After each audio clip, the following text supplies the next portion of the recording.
Salam à tous. On a le trou de continuer le Chok Haemouna. On est le 7 Shevat pour le cycle annuel. Et on continue donc le jardin de la foi, les contes célestes. Le Créateur, en réalité, il dirige l'homme, il dirige tout le monde entier en fonction des actions de chacun d'entre nous, de chacun des êtres humains. Comme c'est marqué dans Patach Eliyahu, dans le Patach Eliyahu, dans la Agdama des Tikkun HaZohar, là-bas c'est marqué que le Créateur, il a créé le monde afin de nous faire connaître sa puissance et de faire connaître sa force à l'homme et de montrer à l'homme en réalité comment il se comporte, comment Hachem il dirige son monde. Des fois, Hachem il dirige son monde avec l'attribut de rigueur, et des fois, Hachem il dirige son monde avec l'attribut de miséricorde, avec la conduite de miséricorde. Et tout ça en fonction des maasim d'un homme. La rigueur d'Hachem et la miséricorde d'Hachem, elles dépendent de nos maasim. Si on fait des bonnes actions, si on se comporte bien, alors à ce moment-là, on adoucit toutes les rigueurs dans le ciel, tous les jugements célestes s'adoucissent. Et se réveille sur l'homme et dans le monde un flux de bonté et de miséricorde dans le monde et sur l'homme, qui a généré forcément cette miséricorde. Et que Dieu nous en préserve, le contraire est vrai aussi. En fonction d'un homme, comment il se comporte, comme ça on se comporte avec lui, et comme ça le monde il va tourner comme il tourne.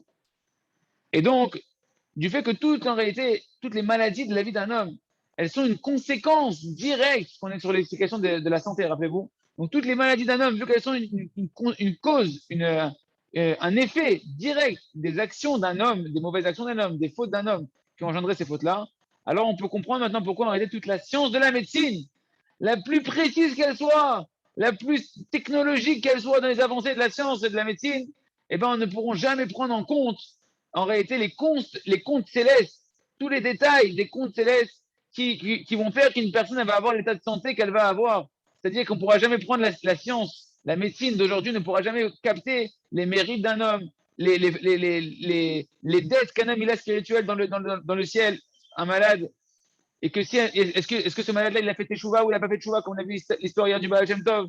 Est-ce que dans le Beddin, dans le tribunal céleste, est-ce que là-haut, qu'est-ce qu'on a statué pour lui, etc. Et donc, c'est évident qu'il n'y a aucun être humain, même qui peut être le plus intelligent de tous les docteurs, qui pourra en réalité contredire les décrets du Créateur qui ont été décrétés dans le ciel, dans le tribunal céleste, sur une personne qui a l'état de santé qu'il a. Et donc, si le Créateur, en réalité, il a décrété que telle personne, il doit souffrir de telle maladie durant un certain temps, eh bien, il n'y aura aucun remède, aucun vaccin, rien du tout qui pourra guérir cette personne-là. Et le contraire est vrai. Si dans le ciel, le jugement a été adouci et que le décret qui planait sur le malade, il a été annulé, alors le malade, il guérira. Et même, contraire à toutes les lois de la science et de la, et de la médecine, que les médecins ils vont rester les yeux comme ça, les bouches bées. Comment il a pu guérir? C'était impossible. Si, c'était possible. Parce que dans le ciel, le décret est tombé, le décret a été annulé, alors ce malade, il guérit. Et donc, pour bien aiguiser un peu cette pensée qu'on est en train de voir ici, venez, on réfléchit un petit peu sur l'image de deux frères qui sont nés jumeaux. Ils sont nés, mamash, a priori, la même apparence, la même nature, d'accord? Et ils ont grandi avec le même entourage, on leur a donné la même nourriture. Vraiment, on les a mis dans les mêmes conditions totales. Alors, c'est sûr qu'on verra que dans les premières années, eh ben, il se peut que leur état de santé il va être le même. Bien que ce n'est pas vraiment la réalité.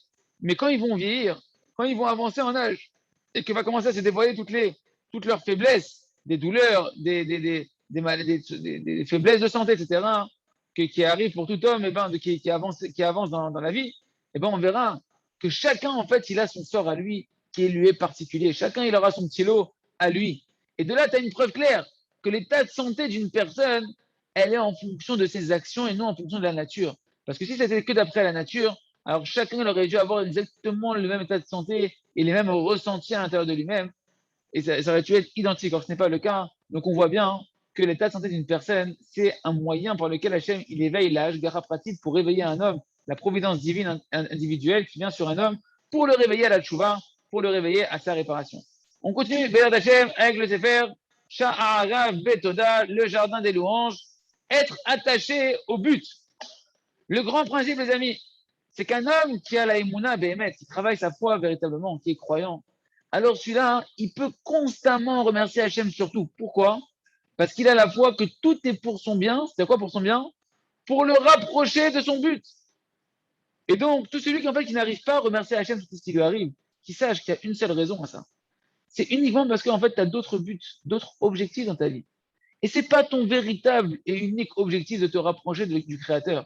Toi, ton but à toi, en fait, c'est de réussir dans ce monde-là, de te marier, que ça se passe bien dans ta vie, d'avoir des enfants, d'avoir de la richesse, d'avoir tes plaisirs animaux, tes instincts animaux, que tu puisses les assouvir comme tu as envie, toutes sortes de plaisirs, qu'il n'y a rien qui vienne te déranger, que tu sois tranquille. Qu'est-ce qui t'intéresse en réalité si tu n'arrives pas à remercier Hachem surtout? Ce qui t'intéresse, c'est ce qu'il y a dans ce monde-là, que tout soit bien organisé dans ce monde-là, que tout soit comme tu as envie dans ce monde-là, que tu sois maman sur le transat, sur les cocotiers, que tout soit maman, Shalmem Enocho, tout se passe bien, qu'il te manque rien dans ta vie, que tout soit parfait. Et c'est pour ça que tu n'es pas heureux quand il t'arrive des choses et que tu n'arrives pas à remercier. Parce que tu n'es pas dans le but que tu t'es fixé, qui est de kiffer ce monde-là. Par contre, un homme que Béhémet, il est sérieux et qui veut, mamash, il veut véritablement arriver à sa perfection, à sa mission, à sa réparation, au but pour lequel il a été créé. Alors celui-là, il est constamment dans la joie et constamment il remercie le Créateur. Pourquoi? Parce qu'il est en train, dans chaque situation, il se rapproche un peu plus de son objectif. Tout ce qu'il traverse le rapproche un peu plus de son objectif. Parce que tout ce qu'il vit, il s'en sert pour se rapprocher avec du Créateur. Et c'est ça son but. Donc il est heureux. Il se rapproche de son objectif chaque fois un peu plus. Et ça, c'est pour ça que c'est évident que cet homme-là, il peut dire merci sur tout. Et avec grande facilité, il peut remercier sur tout ce qui lui arrive. Même s'il traverse des échecs, même s'il traverse des chutes, même s'il traverse des malheurs, des épreuves ou des manques. Parce qu'il sait que le Créateur, lui, il connaît exactement quelles sont les conditions parfaites qui vont aider cette personne-là à atteindre son but qui est de se rapprocher du Créateur. Et donc, il sait que dans le ciel, on lui donne exactement, seulement et uniquement ce qu'il a besoin pour atteindre son objectif qui est de se rapprocher d'Akadosh Baruch Hu. Donc, il est Bessimcha parce qu'il est dans la réalisation de son objectif. Alors, il me dit, regarde, contemple combien le Créateur il s'efforce tellement pour ta réparation, qui est constamment en train de se soucier de tellement de détails, qui soient dans une telle précision que tu puisses forcément arriver au objectif et au but pour lequel tu as été créé. Il est de pouvoir mettre comme objectif dans notre vie seulement et uniquement nous rapprocher du Créateur et de comprendre et de donner, mettre les lunettes, les bonnes lunettes de Rabbi Nachman pour voir que chaque événement de notre vie, en fait, contribue à cet objectif de nous rapprocher d'Hachem et ainsi qu'on puisse toujours remercier Akadosh Baruch Hu dans tout ce qui nous arrive. On continue avec le Sefer, le jardin à travers champs et forêts, donc pour apprendre à faire notre heure d'une bonne doute tous les jours. La Ségoula Mouchlemet, le remède, le trésor parfait. La Ségoula, c'est quoi la Ségoula? Toutes sortes de Ségoulottes, quand on veut une Ségoula pour avoir des miracles. Mais c'est quoi la Ségoula parfaite, le Rav? La recette parfaite. Donc il raconte une histoire, voilà qu'il y a une femme elle est venue voir le Rav et ça faisait des années, de nombreuses années, qu'elle n'arrivait pas à avoir d'enfant. Et elle a raconté au Rav qu'elle a tout essayé. La prière, la teshuva, le repentir, la charité, toutes sortes de ségoulottes. Elle a pris sur elle toutes sortes de décisions positives de changer. Elle a fait des pidyon nefesh, donner de l'argent pour acheter son âme. Des traitements médicaux, changer sa manière de se nourrir, des méthodes nutritives adaptées pour tomber enceinte. Et elle et son mari, Mamash, ils sont au bord du désespoir. Quoi? Ils ont dit au Rav, on va jamais avoir de délivrance. Quoi? On pourra jamais prendre dans nos bras notre propre enfant. Et le Rav, il a parlé à cette femme, il lui a dit, écoutez bien, parce que c'est Mamash, à chaque fois, c'est quelque chose qui est tellement difficile pour nous de comprendre qu'il faut bien écouter pour pouvoir saisir un peu plus à chaque fois la profondeur de ce que l'on dit. Le Rav, il lui a dit, regarde, tu vas arrêter de toutes les ségoulottes et arrête de prier complètement. Et maintenant, tous les jours, tu vas te tenir 1 heure devant Hachem. Et durant toute cette heure-là, tu vas faire que remercier Hachem. Tu vas dire merci à Kadosh Baruch Hu. Merci Hachem que jusqu'à présent tu m'as pas donné d'enfant. Car Vadaï, c'est ce qu'il y a de mieux pour moi, pour m'amener à ma réparation que tu m'as pas encore donné d'enfant. C'est que comme ça que je pourrai arriver à ma mission. Merci à Kadosh Baruch Hu. Et il leur a dit, et en plus de ça, tu vas remercier Hachem pour chaque enfant qui va naître chez tes copines. Chaque nouvelle naissance que tu vas entendre autour de toi, tu vas travailler d'avoir un bon œil et d'être heureuse véritablement à chaque fois que tu entends une naissance pour un bébé de tes amis. Et seulement à la fin de cette heure-là, tu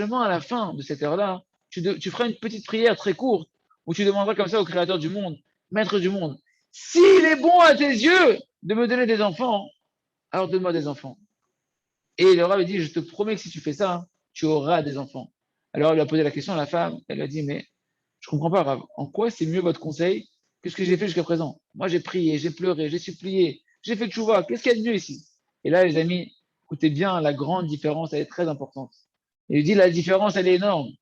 C'est que par cette heure de remerciement, tu vas enfin arriver à la Emouna, à la foi dans le Créateur.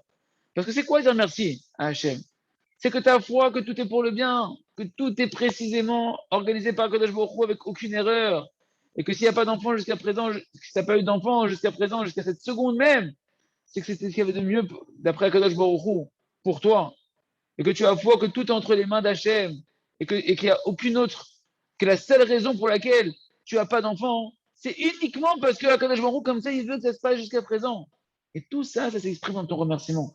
Tandis que lorsque tu ne remercies pas Hachem sur ton problème, sur ta souffrance, et que tu pries, que tu supplies, que tu fais tes chouvas, que tu te repentis, à ce moment-là, c'est sûr que dans ton cœur, il reste encore une partie de ton cœur qui sent que ça ne dépend pas que d'Hachem, ta délivrance. Que peut-être que tu peux utiliser encore des moyens de la nature, toutes sortes d'autres astuces pour avoir des enfants, et d'autres croyances et d'autres espérances que tu vas tourner, non pas vers Hachem, mais par des choses de ce monde-là.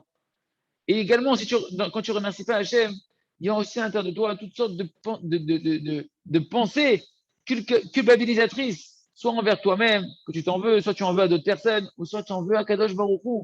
Pourquoi Hachem, tu ne donnes pas des enfants, Chad Shalom? Et ça, en réalité, le Rav me dit, par contre, quand tu remercies à Kadosh Baruch Hu, alors tu vas arriver à la foi totale, qu'il y a un hormis Hachem, que tout dépend que du Créateur. Et à ce moment-là, quand tu vas être dans la Emouna, Shlema, dans la foi totale, toutes tes prières que tu avais priées jusqu'à aujourd'hui, toutes les prières que tout le monde entier a priées pour toi, elles vont être acceptées, elles vont monter. Pourquoi? Parce que la raison pour laquelle une prière n'est pas acceptée dans le ciel, c'est parce qu'elle est dite avec un manque de émouna, un manque de foi. Que tu n'as pas foi que jusqu'à présent, tout ce qui s'est passé pour toi, c'était ce qu'il y avait de mieux, c'était la perfection. Et en plus, dit le Rav, lorsqu'une personne n'arrive pas à remercier, c'est mamage,